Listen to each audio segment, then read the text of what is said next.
നമസ്തേ നമസ്തേ എല്ലാവർക്കും good morning. സന്തോഷം പങ്കുവെക്കുമ്പോൾ വർദ്ധിക്കുമെന്നും അതുപോലെ തന്നെ ദുഃഖം പങ്കുവെക്കുമ്പോൾ അത് കുറയുന്നൊക്കെയല്ലേ പറയുക. നമ്മൾ സാധാരണ എല്ലാവർക്കും ഇഷ്ടം സന്തോഷം തന്നെയല്ലേ. സന്തോഷമുള്ള കാര്യങ്ങൾ പറയുമ്പോൾ മാത്രമേ എല്ലാവർക്കും ഇഷ്ടം ഉണ്ടാവുള്ളൂ. സങ്കടം വരുമ്പോൾ ആർക്കും അത്ര ഇഷ്ടം ഉണ്ടാവില്ല, ബുദ്ധിമുട്ടുള്ളത് ആർക്കും ഇഷ്ടം ഉണ്ടാവില്ല. അങ്ങനത്തെ കാര്യങ്ങളിലൊന്നും ആൾക്കാർക്ക് ഇഷ്ടമില്ല എന്ന് എൻ്റെ വീഡിയോസിൽ നിന്ന് എനിക്ക് മനസ്സിലാക്കാൻ സാധിക്കുന്നുണ്ട് കേട്ടോ.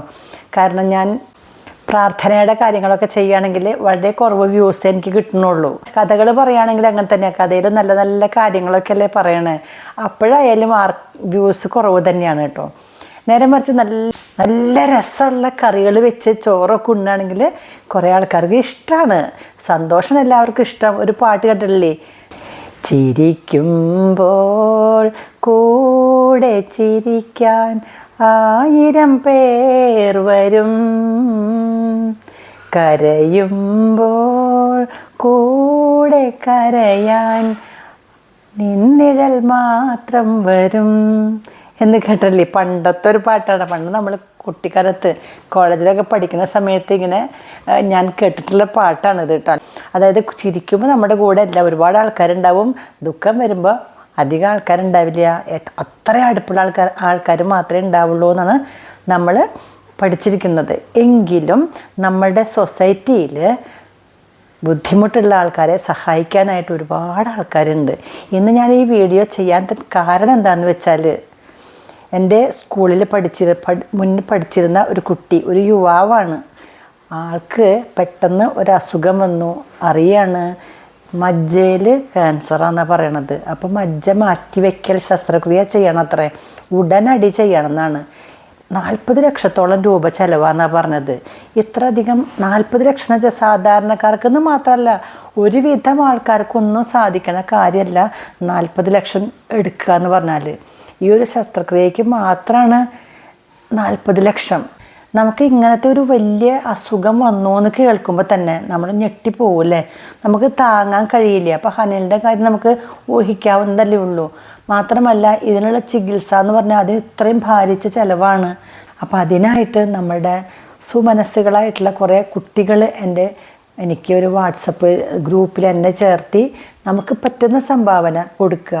അതുപോലെ തന്നെ ഈ ഗ്രൂപ്പ് നമ്മൾ വീണ്ടും പലരിലേക്ക് ഷെയർ ചെയ്തിട്ട് സന്മനസ്സുകളായിട്ടുള്ള കൊടുക്കാൻ താല്പര്യമുള്ള ആൾക്കാരിൽ നിന്ന് എന്തെങ്കിലുമൊക്കെ സഹായം ആവശ്യപ്പെട്ടുകൊണ്ടാണ് കേട്ടോ ഈ മെസ്സേജ്. കുറേ ആൾക്കാർ കൊടുക്കും, എന്നാലും ഒന്നിച്ച് കൊടുക്കാനൊന്നും എല്ലാവർക്കും പറ്റില്ലല്ലോ. നമ്മളെ കൊണ്ട് പറ്റണ ഒരു ചെറിയ സഹായം എല്ലാവരും ചെയ്യുക എന്നുള്ളതാണ് ആ നോട്ടീസിലുണ്ടായിരുന്നത്. അതനുസരിച്ച് നമുക്ക് പറ്റുന്നതൊക്കെ നമ്മൾ ചെയ്തു. പക്ഷേ അത്രയധികം ചെയ്യാൻ എല്ലാവർക്കും സാധിക്കില്ലല്ലോ. അതാണ് എന്നെ ഈ ഒരു വീഡിയോ ചെയ്യാൻ തന്നെ പ്രേരിപ്പിച്ചത്. അപ്പം ഞാൻ വിചാരിക്കുകയാണ്, ഇവിടുത്തെ ഈ വാട്സപ്പ് ഗ്രൂപ്പുകളെന്ന് വെച്ചാൽ ഈ ലോക്കലായിട്ടുള്ള ആൾക്കാർക്കല്ലേ കൂടുതൽ പറ്റുള്ളൂ. എൻ്റെ യൂട്യൂബ് വ്യൂവേഴ്സ് തന്നെ ഒരുപാട് അകലെയുള്ള ആൾക്കാരുണ്ടാവും. ആരെങ്കിലും സഹായിക്കുന്ന സന്മനസ്സുള്ളവരുണ്ടായിരിക്കും. ഒരു പക്ഷേ സഹായിക്കാൻ കഴിവുള്ളവരുണ്ടെങ്കിൽ പറ്റുമെങ്കിൽ നിങ്ങൾ 10 രൂപയെങ്കിൽ 10 രൂപ 10 രൂപ വെച്ച് കൊടുത്താലും 100 പേര് കൊടുത്താൽ 1000 രൂപയായില്ലേ. അല്ലെങ്കിൽ 100 രൂപ വെച്ച് കൊടുത്താലും അത് അവർക്കത്ര ഒരു സഹായമാവില്ലേ. അതിന് വേണ്ടിയിട്ടാണ് ഞാനിങ്ങനെ ഈ ഒരു വീഡിയോ ചെയ്തത് തന്നെ.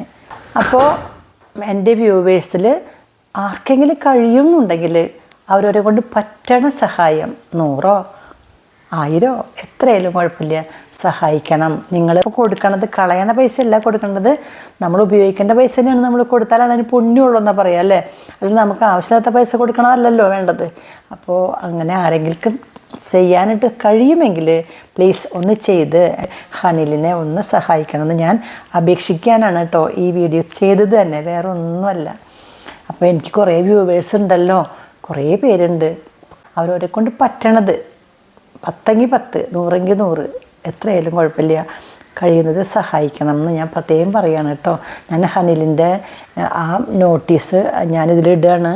അങ്ങനെ ചെയ്യുമ്പോൾ എന്താണെന്ന് വെച്ചിട്ടുണ്ടെങ്കിൽ അതിലെല്ലാം ഉണ്ട്. പൈസ അടയ്ക്കാനുള്ള ഫോൺ നമ്പർ വേണമെങ്കിൽ ഫോൺ നമ്പർ ഉണ്ട്, അല്ലെങ്കിൽ ബാങ്ക് അക്കൗണ്ടിൻ്റെ കാര്യങ്ങളൊക്കെ ഉണ്ട്. അതൊന്ന് ചെയ്യാൻ പറ്റുകയും ചെയ്യൂട്ടോ. ഇപ്പോൾ നമുക്ക് എവിടെ ഇരുന്നാലും എല്ലാവരെയും സഹായിക്കാൻ പറ്റുന്ന ഒരു സാഹചര്യമാണല്ലോ.